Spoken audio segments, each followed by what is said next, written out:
Isang mapagpalang araw, welcome back to our YouTube channel. Ito nga po pala ulit si Tito Mons. And kung bago ka sa channel ko, please continue to like, share, and subscribe. And for today's video, pag-uusapan natin yung mga pintas or sabihin na lang natin mga dislikes ng mga nagre-review, ng mga vlogger, or sabihin na lang natin kahit mismo yung mga owners regarding PCX 160 version 2. Number 1, mahina daw yung arangkada. Wala daw bitaw. May katotohanan ba yung sinasabi nila na mahina, na walang arangkada, na walang bitaw? Hindi totoo yan. Malinaw na malinaw sa recent video ni Zach Lucero. Zach Lucero ng Makina. Recently nag-upload siya ng video regarding Lexi review. And it turns out, kahit na mas magaang ang Lexi, lumabas pa rin na mas mabilis ang arangkada ng PCX 160. You can also check out yung video na in-upload ko recently. Makikita nyo doon, mabilis ang arangkada ng PCX 160 from 0 to 60 hanggang 0 to 80. Which is, para sa akin, yan ang pinaka-importante. Kailangan natin yan sa mga kakalsadahan natin. Yung mga tumatakbo na beyond 100, nako, ibang usapan na yan. 'Di ba? Itong mga gantong motor, usually ang sweet spot nila mga nasa 60 to 80 lang. Kaya palagay ko sapat na to para sa daily use case natin. Kitang-kita rin naman 'yan sa recent video ni na in-upload ni Kapwa. Nakipag-drag race sila. And it turns out, kitang-kita nyo naman yung PCX 160. May arangkada talaga siya. 'Di ba? Hindi naman siya nagpapaiwan. And kitang-kita rin 'yan sa video na shinare ko recently. Pangalawa, matigas daw ang shocks natin. Marahil may katotohanan to, lalo-lalo na sa mga riders na may kagaangan, no? Sabihin na lang natin, mga nasa 60 kilos ka lang pababa, 'di ba? Medyo magaang ka. Tapos bihira ka mag-angkas, 'di ba? Pero yung gantong klase ng shocks, given na to eh. Hindi mo na maiaalis sa gantong klase ng motor. Dahil dalawa ang shocks nito, naka-dual shocks to, 'di ba? Kaya kayang-kaya nito sumuporta ng dalawang rider or ng mga mabibigat na rider. Kaya given na yung sinasabi na medyo matigas or matagtag yung shocks, no? Actually kung tutuusin, napakaganda lumaro ng shocks nito. Lalong-lalo na kung may angkas ka, no? Kung dalawa kayo lagi. Pero yun nga, given the point na hindi naman sa lahat ng pagkakataon may angkas ka or may kasabay ka sa motor mo. Kaya kung mag-isa ka lang tapos medyo may kagaangan ka, hindi ka ganun kabigat, then definitely ang nararamdaman mo na tagtag sa motor mo is actually yung rebound, no? Yung rebound ng shocks. Yung tinatawag na rebound ng shocks is kung gaano ba kabilis bumalik yung springs ng shocks mo, 'di ba? Yung nararamdaman mo na tagtag, definitely sa rebound yan ng shocks. Kaya ako aaminin ko sa inyo, no? Nag-upgrade ka agad ako ng shocks ko. Given my age, magpo 40 years old na tayo, kailangan natin medyo komportable na ride. Kaya ako nag-upgrade ng Pro Fender eh. Kasi kailangan ko na merong rebound adjustment. And yung Pro Fender, although pang heavy load din talaga siya, malaking bagay para sa akin na merong kang preload adjustment. So palagay ko pagdating sa shocks nito, maganda siya kung lagi kang may load. Pero kung mag-isa ka lang at magaang ka lang, then definitely maghahanap ka ng shocks na mas maganda yung laro. Pero if you come to think about it, depende sa paggagamitan mo, no?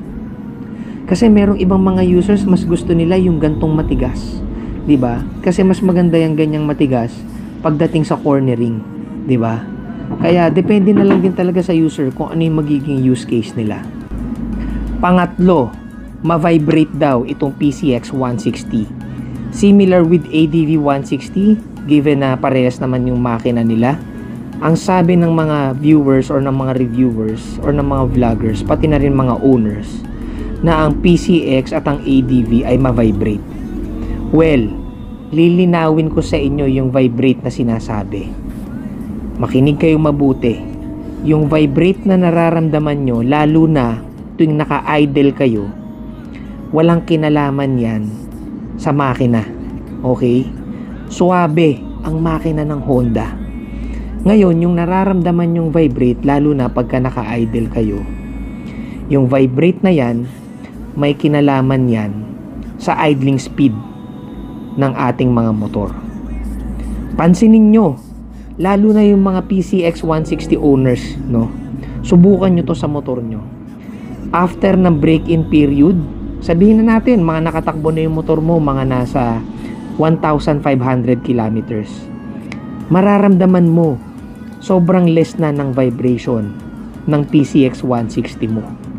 At hindi lang yon, hindi lang sa sobrang less ng vibration. Mapapansin mo rin na magbabibrate lang siya during idle is kapag pinisil mo or piniga mo yung brakes. Okay? And that is given. Bakit? Bakit bigla siya nagbabibrate kapag ka pinisil mo or diniinan mo yung brakes?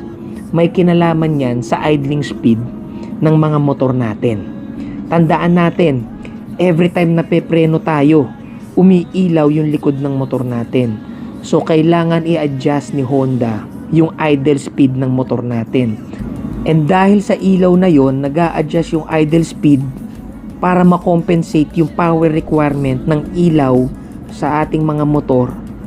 Then definitely, dahil dun sa epekto ng idle speed na yon, nagkakaroon ng slight vibration. So, given na yon. So, wag na kayong magtaka kung bakit siya nagbabibrate pagka naka-idle kayo tapos bigla kayo ng preno. Pero kung naka-idle man kayo, di ba? Tapos hindi kayo nakapreno o kaya ginagamit nyo yung stop-start system ni Honda, then definitely, hindi mo mararamdaman yung vibration na sinasabi nila. Pang-apat, yung busina. Actually, okay naman yung busina neto, no? Yung lakas ng busina niya, para sa akin, okay din. Ang problema lang sa busina is yung placement ng button para sa busina. Usually, by default, yung mga motorcycle, di ba? Mapapansin nyo, yung busina nakalagay sa baba eh.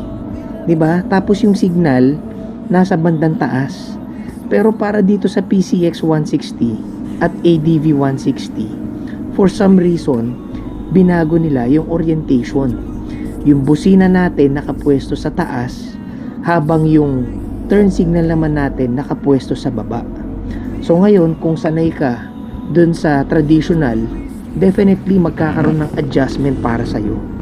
And then, observation ko rin, dahil nasa taas yung pinaka-button nitong horn natin or nitong busina natin, may mga pagkakataon na pagka umuusod ako paharap, may pagkakataon na tumatama yung busina sa katawan ko or sa anumang bagay na daladala ko na nasa harapan ng motor ko.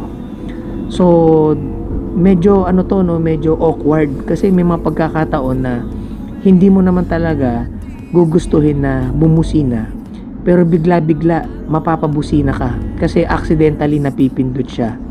Ang laki ng nito ng button eh. Kaya talagang kitang-kita, mapipindot at mapipindot talaga. Yun nga lang, medyo awkward lang talaga yung placement nila pagdating sa busina. Finally, yung CVT. Sabi nila, tong Honda, maingay ang CVT niya. Well, depende na lang siguro yan kung paano ka mag-maintain ng motor mo. Pero sige, I'll be giving you the benefit of the doubt. Sa next vlog natin, bubuksan natin yung CVT or yung panggilid ng motor natin. And obserbahan natin, hahanapin natin, titingnan natin kung saan ba nanggagaling yung sinasabi nilang ingay. Iba-vlog natin yan, ipapakita ko sa inyo kung may katotohanan nga ba naman talaga na maingay ang CVT natin. No? And based on my own user experience na rin, nung bago pa yung motor ko, during the braking period, isa yan sa mga naging observation ko na parang medyo maingay ng bahagya yung CVT or yung panggilid natin. And I think that's because hindi pa naman talaga na properly break in or na sit in yung transmission natin eh, 'di ba? So parang medyo umiingay ng bahagya yung bola, 'di ba?